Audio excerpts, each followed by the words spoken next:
O, diba? Ang ganda ng kamay. Kamay mayaman. Puro kulubot.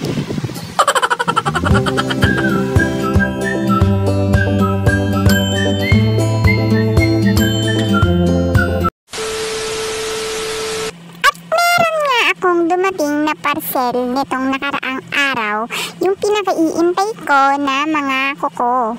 Tingnan nyo guys, ang cute na mga fake nails na in-order ko from Shopee. O, Shopee, baka naman! Iba-iba nga ng design ang in-order kong fake nails.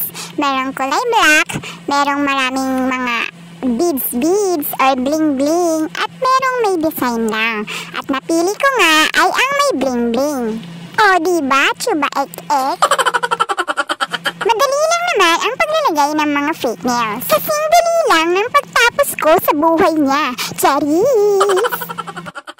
Siyempre, ang una ay isusukat mo yung mga fake nails sa iyong mga daliri or mga kuko upang malaman mo kung ano ang nababagay or kung ano ang susukat sa mga kuko mo. Tignan niyo naman ang mga daliri ko. Daliri yan ng mayayaman. Charis!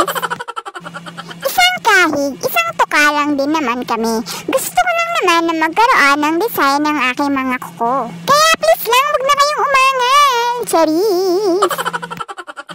Minsan, wag natin pagdamutan ng ating sarili na magpaganda o mag-ayos. Hindi naman ito kabawasan ng ating pagkatao. Bagkus ito nga ay nakakapagpadagdag ng ating confidence sa ating sarili. Lalo na kung iba't ibang tao ang ating nakakaharap sa araw-araw. At naisukat ko na nga siya isa-isa sa aking mga nails. Ito na nga yung mga sizes na napili ko. At meron na rin siyang libre na glue or pandikit. Madali lang naman gawin ito mga mare. Butasin mo lang yung glue, lagyan mo yung iyong kuko, at pagkatapos ay lagyan mo na ng mga fake nails na susukat sa mga kuko mo. Gandang-ganda nga ako sa kinalabasan ng mga fake nails sa aking mga daliri.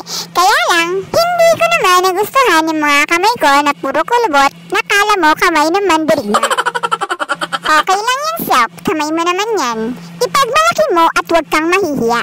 Dahil kahit sobrang hirap ng buhay ay lumalaban ka ng patas. At hindi ka gumagawa ng ikasisira ng ating lipunan. Yung maghapon akong nasa kalsada, sinusuong ang bawat alikabok, bawat usok ng mga tambutso ng mga sasakyan. At nakakasalamuha ang iba't ibang uri o iba't ibang ugali ng mga tao sa Pilipinas. Uy, ano ka ate girl? Kukulang ang pinag-uusapan dito kung saan ka na napunta.